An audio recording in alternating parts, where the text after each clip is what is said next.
What if I told you that the woman who swore off love forever met her soulmate on the worst day of her life, and it all started with a song playing in the rain?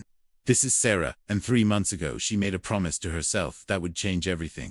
She thought she knew about love, but what happened next will make you believe in fairy tales again. Picture this: it is October 15th, 2024, and Sarah Martinez is sitting in her car outside her apartment complex, mascara running down her cheeks, holding a text message that just ended her 3-year relationship with the man she thought she would marry for 28 years. Sarah had been the girl who believed in love songs and happy endings. She was the one planning her friends' weddings while secretly dreaming of her own. She collected vintage romance novels and still got butterflies watching old movies where the guy gets the girl. But that Tuesday afternoon, everything changed when she discovered her boyfriend Michael had been seeing someone else for 6 months. The same Michael who promised her a ring by Christmas. The same Michael who said she was his forever.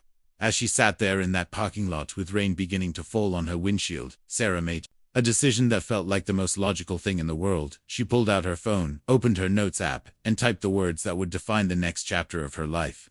I, Sarah Elizabeth Martinez, am officially done believing in love. Effective immediately. No more dating apps, no more blind dates, no more giving my heart to anyone who promises they will take care of it. Love is a lie, and I refuse to be fooled. Again, she saved the note, gave it a title, called it her Love Detox Manifesto, and made a promise to herself that she would focus on her career, her friends, her family, and absolutely nothing else. And you know what? For the first time in years, Sarah felt free. She threw herself into her work as a graphic designer at a marketing agency in downtown Chicago. She started saying yes to girls' nights and weekend trips.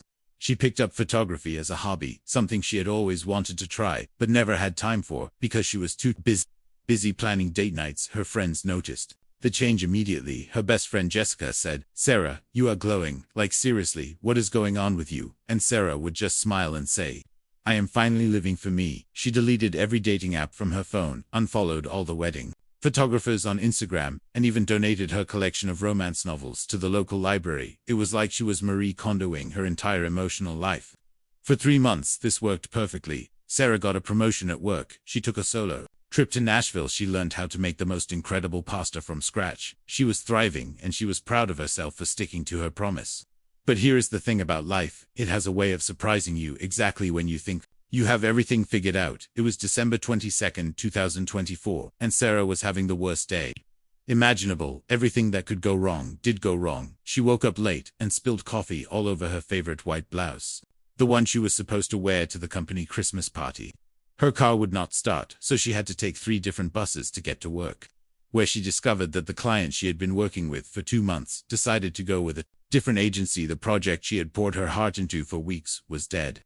Then her landlord called to tell her that her rent was going up by $400 starting in January, and the building was being sold, so she might want to start looking for a new place by 6 in the evening. Sarah was walking home from the office because the buses were running late due to a snowstorm that seemed to come out of nowhere. She was cold, tired, frustrated, and questioning every life choice she had made in the past year. As she rounded the corner onto her street, she heard something that made her stop dead in her tracks. Someone was playing guitar and singing, and not just any song, but the song that had been her absolute favorite since she was 16 years old, a song that reminded her of summer nights and first loves and everything she had sworn off 3 months ago. She looked around, trying to figure out where the music was coming from, and that is when she saw him sitting on the steps of the building across from hers, completely soaked from the snow that was falling harder now, but still playing like the weather did not matter at all. He was probably around 30 with dark hair that was getting more wet by the minute, and hands that moved across the guitar strings like he had been playing since childhood. His voice was warm and rich and somehow familiar, even though Sarah was sure she had never seen him before in her life. But here is the crazy part: the song he was playing was not just her favorite song. It was a song that most people had never heard of, a deep cut from an indie album that came out in 2008 when Sarah was just 22 and going through her first real heartbreak. She stood there on the sidewalk, getting soaked right along with him, completely mesmerized by the way he sang the lyrics she knew by heart. The lyrics that talked about hope and second chances and believing in love, even when it feels impossible. For 5 minutes Sarah just listened, feeling something inside her chest that she had not felt in months, something that felt suspiciously like butterflies, and that terrified her. Because she had worked so hard to build walls around her heart, she was about to walk away to pretend this moment never happened, when he looked up and saw her standing there and smiled. The kind of smile that could light up the entire street. He stopped playing for a moment and called out through the falling snow, "I am sorry, am I being too loud? I know it is kind of late," and Sarah found herself walking closer, even though every rational part of her brain was screaming at her to go inside and stick to her promise. She found herself saying, "No, not at all, I love that song. Where did you learn it?" His face lit up even more, and he said, "Really? Most people have never heard of it. I learned it from my sister. She said it was the most romantic song ever written and that someday I would understand what she meant." They talked for 20 minutes, right there in the snow, about music and life, and how sometimes you find exactly what you need when you are not looking for it at all. His name was David, and he had just moved to Chicago from Portland for a job at the Children's Hospital where he worked as a pediatric nurse. He was staying with his cousin until he could find his own place, which explained why Sarah had never seen him before, and he had been playing guitar outside because his cousin worked nights and David did not want to keep the neighbors awake. As they talked, Sarah realized that David was nothing like the guys she usually dated. He was quiet where they had been loud, thoughtful where they had been impulsive, genuine where they had been trying to impress her. When she mentioned that she was a graphic designer, his eyes lit up, and he told her about his dream of starting a non-profit organization that would bring art therapy to sick children, something he had been thinking about for years but never had the courage to pursue. And when he asked her about her photography hobby, something she had barely mentioned to anyone, Sarah found herself telling him about the series she had been working on, capturing the beauty in everyday moments. They discovered they both loved old movies and terrible reality TV shows, that they were both scared of butterflies but loved thunderstorms, that they both put ketchup on scrambled eggs. As they talked, Sarah felt something she had not felt in 3 months, something that made her stomach flip in the best possible way. David was kind and funny and passionate about helping people, and when he looked at her she felt like he was really seeing her, not just the version of herself she presented to the world, but more than that. He felt safe in a way that Sarah had never experienced before, like she could tell him anything and he would not judge her or try to fix her or make her feel like she was too much. When she mentioned that she had been having a terrible day, he did not try to solve all her problems or tell her to look on the bright side. He just nodded and said, "Some days I like that," and then he started playing another song, this one instrumental and soothing and somehow perfect for the moment. As the snow continued to fall and their conversation flowed like they had known each other for years, Sarah felt her carefully constructed walls beginning to crack, and that scared her more than anything she thought about her promise to herself, about the manifesto she had written, about how she was supposed to be focusing on her career and her independence, and definitely not falling for a guy with kind eyes who played her favorite song in the snow. But as David talked about his work with children, Sarah realized that this was not like before. David was not making promises he could not keep, or trying to sweep her off her feet with grand gestures. He was just being himself, completely and authentically himself, and asking nothing from her except to share this moment in the snow. When he finally stopped playing and looked at his watch, he seemed surprised to discover that they had been talking for over an hour, and Sarah was surprised to realize that for the first time in months she had not thought about work or her rent increase or anything except the conversation she was having. David stood up and carefully put his guitar in its case and said, "I should probably let you get inside before we both turn into snowmen, but I have to say this has been the best part of my day by far." And Sarah heard herself saying mine too, which was crazy, because 3 hours ago she had been convinced this was the worst day of her life. As David was about to walk away, he turned back and said, "Sarah, I know we just met, and I do not want to be presumptuous, but would you maybe want to get coffee sometime? I promise I will leave the guitar at home." And Sarah felt her heart stop, because this was it. This was the moment where she either stuck to her promise to herself or took a chance on something that felt different from anything she'd experienced before. She looked at David, standing there in the snow with his guitar case and his kind eyes and his gentle smile, and she heard herself saying, "Yes, I would like that very much." They exchanged numbers and made plans to meet at a little coffee shop downtown the next afternoon, and as Sarah walked up to her apartment, she felt something she had not felt in 3 months. Hope, not the desperate hope that someone would save her, complete her, but the quiet hope that maybe she had been wrong about love being a lie. Maybe she had just been looking for it in the wrong places with the wrong people. The next day, Sarah woke up nervous and excited and terrified, all at the same time. She changed her outfit 3 times and called Jessica, who screamed with excitement when Sarah told her about David, and immediately demanded to know everything at the coffee shop. David was already waiting with 2 cups of coffee, because he had remembered that she mentioned loving caramel macchiatos the night before, and Sarah felt her heart skip a beat at this small, thoughtful gesture. They talked for 3 hours about everything and nothing, and Sarah realized that David was exactly who he seemed to be. No games, no pretense, no trying to be someone he was not, just genuine kindness and real interest in getting to know her. Over the next few weeks, Sarah and David fell into an easy rhythm of coffee dates and long walks and text messages that made Sarah smile at the most random moments throughout her day. David was patient in a way that Sarah had never experienced before. When she told him about her relationship manifesto and her fear of getting hurt again, he did not try to talk her out of her feelings or rush her into anything. Instead, he said, "I understand why you feel that way, and I want you to know that there is no pressure here.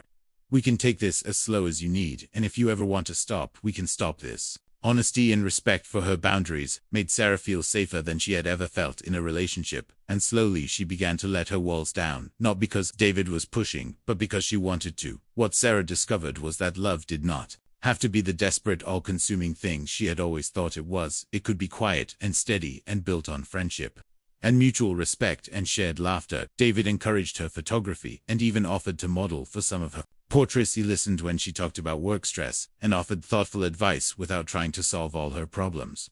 He introduced her to his favorite books, and she introduced him to her favorite hiking trails. They cooked dinner together and watched terrible movies and talked about their dreams and fears and everything in between.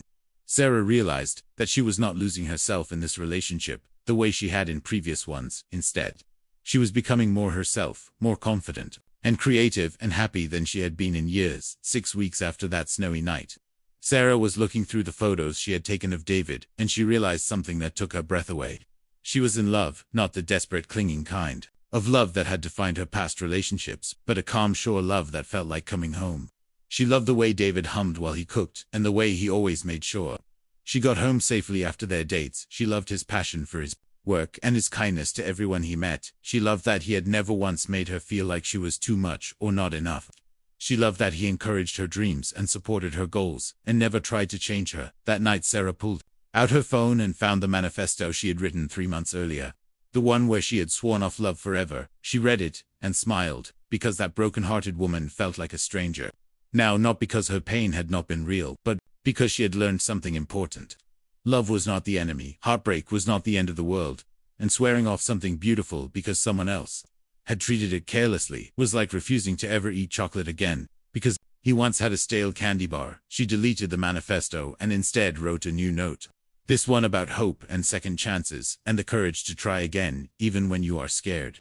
The next week, David took Sarah to meet his sister, the one who had taught him the song that brought them together, and Sarah understood immediately why. David was such a good man. He came from a family that knew how to love well. Sarah and David had been together for 8 months now, and Sarah can honestly say that everything she thought she knew about love was wrong. Real love is not about grand gestures or dramatic moments. It is about showing up consistently and caring about someone else's happiness as much as your own. It is about David bringing Sarah soup when she has a cold and Sarah driving David to the airport at 5 in the morning for a work conference. It is about fighting sometimes, but always fighting fair and never going to bed angry. It is about supporting each other's dreams, even when they are scary or inconvenient. Sarah has learned that vulnerability is not weakness. It is the only way to truly connect with another person, and that trust is not something you give away carelessly. It is something you build together, one small action at a time. Today, Sarah is the happiest she has ever been in her life. She got that promotion she was working toward, and David is in the process of starting his nonprofit. Just like he dreamed, they moved in together last month into a little apartment with big windows and space for Sarah photography equipment and David guitar collection. Sarah still takes solo trips and has girls' nights with Jessica and maintains her independence because David encourages her to be her whole, complete self, not just the part of herself that belongs to him. And David still plays guitar on their fire escape, sometimes when the weather is nice, and Sarah still gets butterflies when she hears him sing. If you are someone who has sworn off love because you have been hurt, Sarah wants you to know that your feelings are valid and your caution is understandable. But she also wants you to know that not everyone will treat your heart carelessly, and that closing yourself off to love completely means you might miss out on something beautiful. The key is not to lower your standards or ignore red flags, but to stay open to the possibility that the right person will show up when you least expect it and prove to you that everything you thought you knew about love was based on the wrong examples. Sarah learned that love is not about finding someone to complete you. It is about finding someone who complements you, someone who makes you want to be the best version of yourself. while loving you exactly as you are. So if you are hearing this, and you have given up on love, take your time, heal your heart, focus on becoming the person you want to be.